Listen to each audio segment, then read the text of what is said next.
But I want to kind of hit on what Sean talked about and really what Kyrie Irving's message is. Right? His message is being, let's use our platforms for good. This is our time in our country where we see social unrest is very high. Awareness, more importantly, to the issues never been higher. People are embracing that change has to happen. People are out there trying to enact change. And now, without really any distractions, without sports going on, with us, for the most part, still quarantined at home, not going on vacation, not watching new TV shows for the most part, we are all kind of hyper-focused and hyper-aware of everything that's going on in the world. And Kyrie Irving is urging and really almost pleading with a lot of these players that, hey, we shouldn't play in Orlando. We should use our platform that we have for good. Let's get on the front lines. Let's continue to march. Let's continue to enact change in our neighborhoods, because so far, as you see, the momentum is building, right? Social justice has gone great this last three or so weeks. Let's keep the ball rolling. Let's keep this momentum going. And part of that in Kyrie's mind is to not play in Orlando, not give a distraction to the people that could take away from social justice, and then continue again business or continue to do what they're doing and raising awareness, whatever way it is, whether it's Jaylen Brown, Malcolm Brogdon marching on the front lines in Atlanta. However, players have been trying to raise awareness and use their platform, continue to do it. But for me, personally, I feel like the best way to continue to raise awareness, the best way for the players to use their platform is by playing, is by going to Orlando, resuming the season, playing the 8 regular season games, playing the playoffs as normal. And I have a few reasons why. One, we hit on with Sean. Their platform currently right now will never be greater than it is. You know, the NBA is rising. The NBA is the second most popular sport behind the NFL. But for the most part, the NBA, until really the playoffs, I'll say, is never at the front of our mind. It's never the lead story. It's never something that we're always glued into. Because as we know, the regular season feels like it's just, you know, we're waiting to the postseason, right? The season starts in October. We have NFL football. We have college football. The Super Bowl ends in February, and that's really when we turn our attention, outside of Christmas Day, when we really turn our true attention to the NBA. And even that point, February, March, we're counting down to the playoffs. So even though basketball is very popular, even though it's growing continually, the platform they will have with no sports on the landscape currently, with baseball being unable to figure out how to come to a deal, hockey is still, you know, we love hockey, but it's not on the same level as basketball. The eyes that would be glued to playoff basketball and to these games would be greater than we ever seen. And I'll use examples. NASCAR. They're really the first true sport to resume. Right? They've had races the last few weeks. Their ratings have risen impressively since resuming. Their first race back since quarantine started was at Darlington. It was the highest non-rated Daytona 500 race since 2017 in 3 years. People are desperate for sports. People want to watch games and see outcomes they don't know, or I should say watch games and watch events where they don't know the outcome to, right? We can only watch so many classic games knowing, oh, this team won or this home run happens here. That's why you watch sports. That's why you like sports, because you don't know what's going to happen. You never know what you're going to see. So NASCAR's ratings are up 38% in that first race back at Darlington compared to their last race before the coronavirus shutdown. Excuse me. So if NASCAR is bumping up their fan base, if they are getting more eyes on their races, imagine what the NBA is going to do in an already popular league with no other sports, no other outlet to look at for at least a month. Imagine what they can do to teach the message, to continue the message, and the fans that they'll be able to reach by continuing to play the games and continuing to spread the message during the games, before the games, after the games. Because think about this. If the players don't play, right, they continue to use their already famous platforms, right? These guys, Instagram, Twitter, hundreds of thousands of followers. But think about it.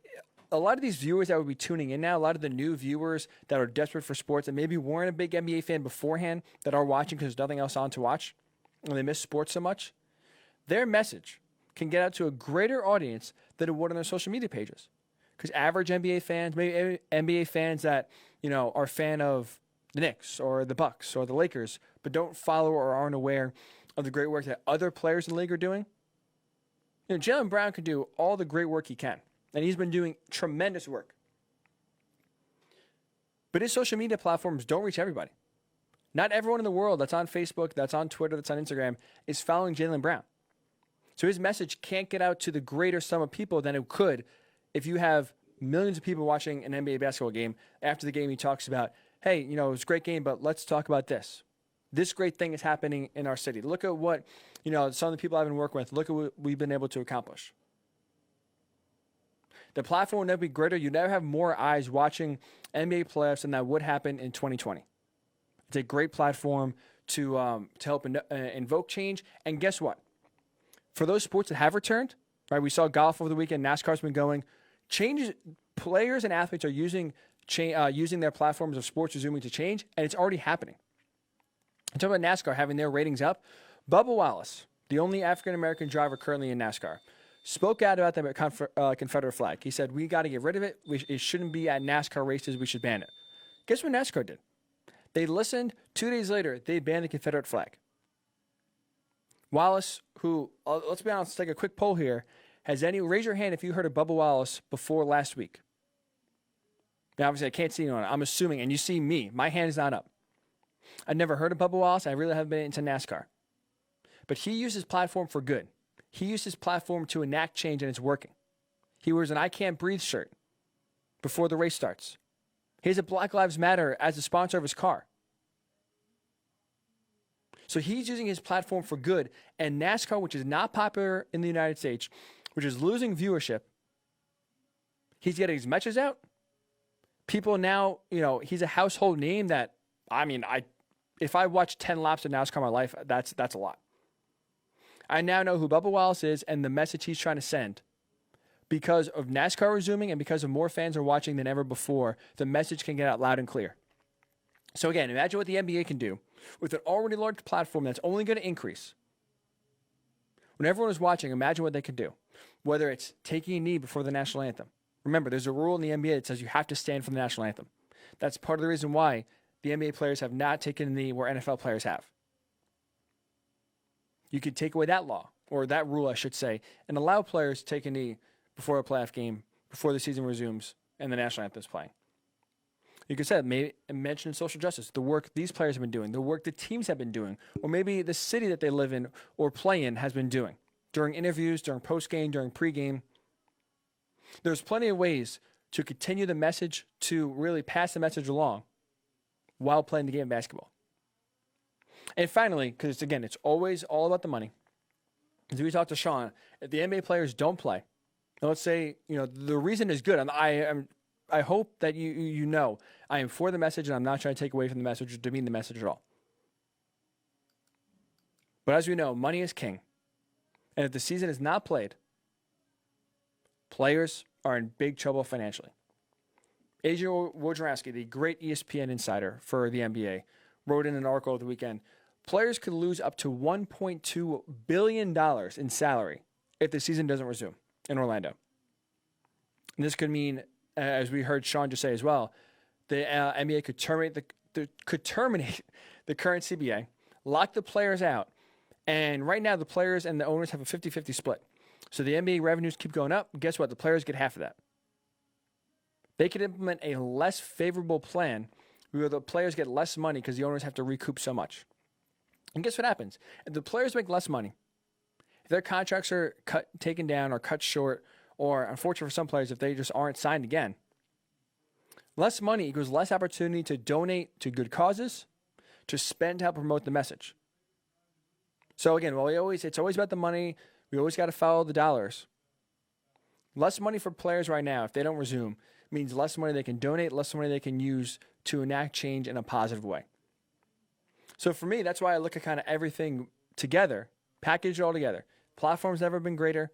We've already seen change through NASCAR, and one racer who was relatively anonymous before to the general public before this. The great message he's been spreading, the awareness that he has raised and continue to raise through the actions he's done in NASCAR have enacted real change already.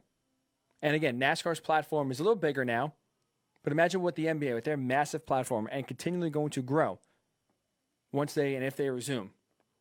I think it would be a great opportunity for them to continue to spread the message and really, really have some serious momentum and serious change happen.